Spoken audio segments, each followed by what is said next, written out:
It's me. I don't know why. Amazing. Happy to have you. We have a great rabbi with us, Perek Gimel of Divrei Hayamim Bet Vayachel Shlomo Livnot et Beit Adonai Yerushalayim Bahara Moriah Asher Nira LeDavid Avihu Asher Eichin B'Makom David Begoren Arnon Hayevusi. So Shlomo begins building the house of God in Jerusalem on Mount Moriah, where God had appeared to his father David, the place which David had designated, and we said bought in a sort of with language comparing it to the purchase of the Ma'arat HaMachpelah, the threshing floor of Arnon Hayevusi. And we discussed that, of course, before. The book of Shmuel ends with that chapter, right? It's like a bookend to the book of Shmuel, begins with the stories of the destruction of the Mishkan, ends with David locating the place that's going to become the Har HaBayit, with lots of stories about David and the wars and the victories that he has.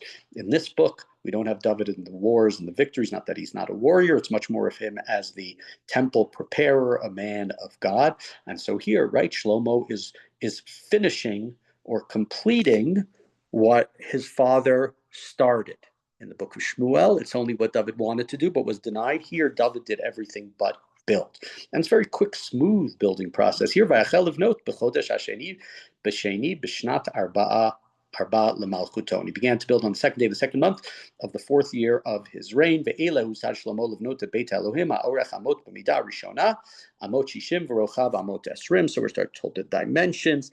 Its length was right in cubits was 60, and its breadth was 20. Va'olam asher al pnei ha'orech al pnei rochav habayit amot esrim va'gova Mea ve'esrim vaitzbeu mipnim azav tahor. The length of the porch in front was 20 cubits, height was 120, and it was overlaid with gold. V'tabayit hagadol chipa eitz broshim v'chapeu zav tahor tov vayal alav timorim v'shar shirot. And the house itself had cypress wood over it, overlaid with fine gold, and there were palms and chains, different decorations. Vayatzaf, or verse 6, at habayit even yikara l'tiferet v'azav zahav par Vayim. He studded the house with precious stones for decoration. The gold was a type of gold called parvayim. Vayachaf et habayit hakorot hatzipim v'kirotav v'dolatov zahav upitach kruvim alaki.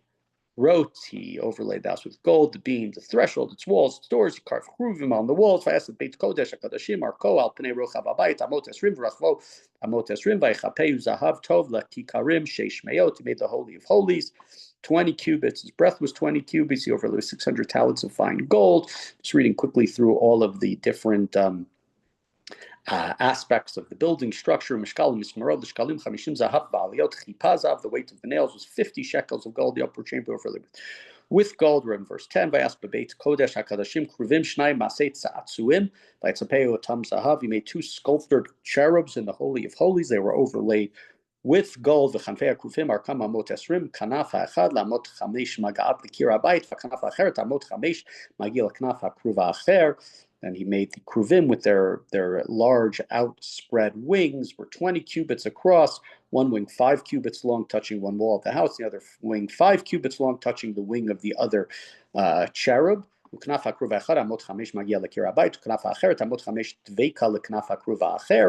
same way the kruv that was, let's say, on the right side, the same dimensions for the one on the left side.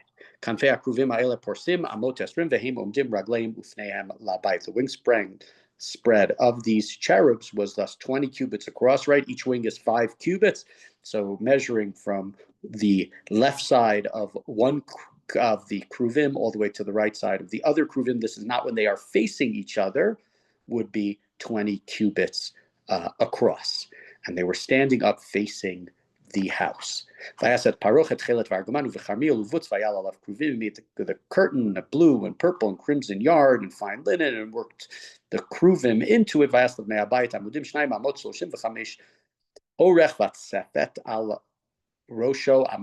He made the house 2 columns 35 cubits high. The capital on top of them were 5 cubits high. And made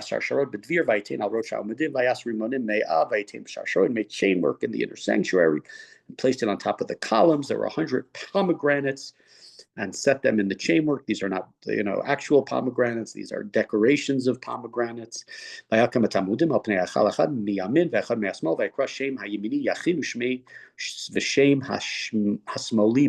made great columns in front of the hall, one to the right and one to the left, and he called them, one was called Yachin and one was called the other one was called Boaz. That was the name of the two columns that he wrote out here, and so wrote out here that he dedicated when he's with the creation of the Beit Hamikdash. So let's talk about this chapter a little bit. This chapter is comparable to the account in excuse me in the book of Melachim, right? So in the book of Melachim, we have a similar account. Here, Shlomo is building the Beit Hamikdash. We have it located specifically Har HaMoriah.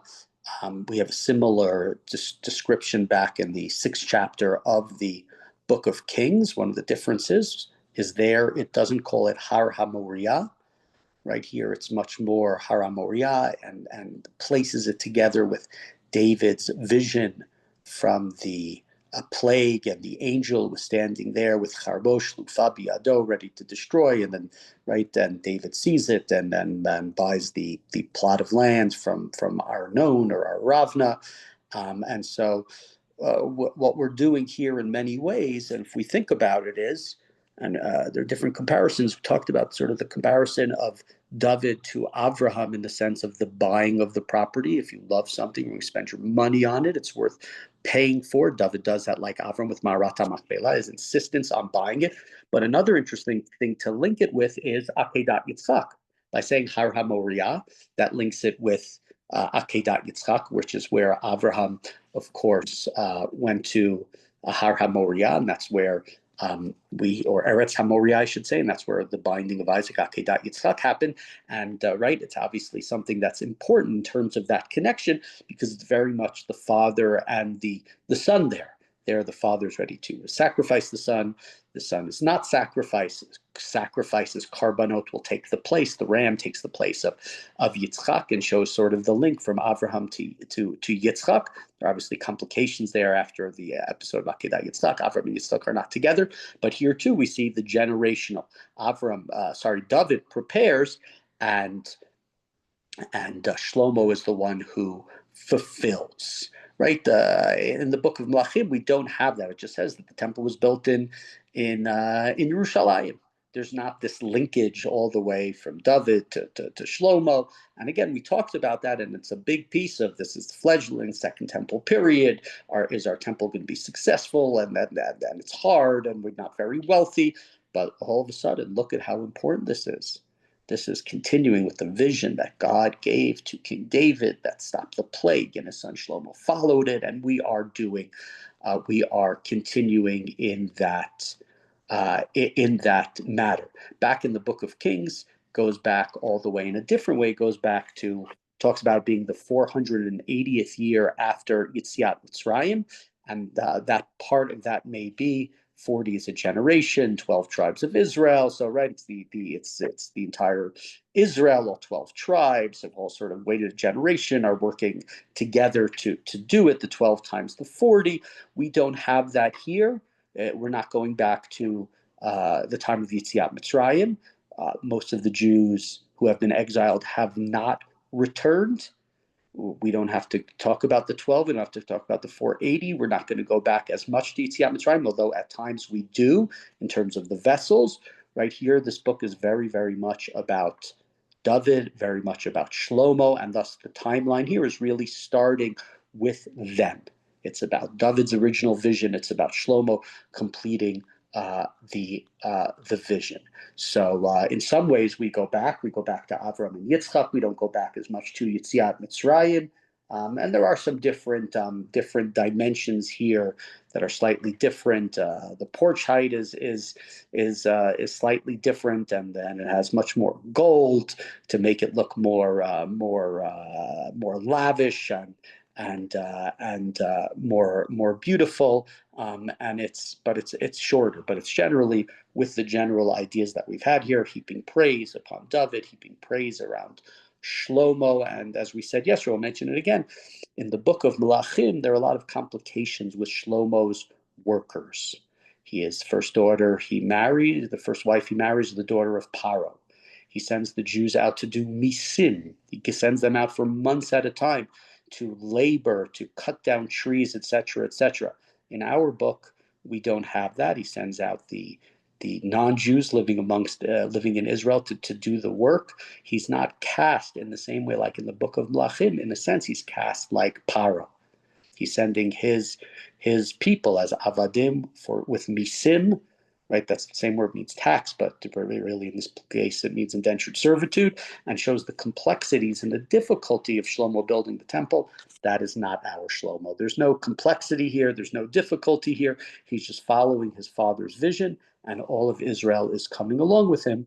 Once again, as we said before, a sanitized, much more spiritualized version in this book of these great leaders, David and Shlomo, in their building of the temple that should inspire the people during the second temple to continue with the Beit HaMikdash, to continue with the importance of Jerusalem, because this is not something that just came about. This is not something that came about through division and in many ways divided Bnei Israel.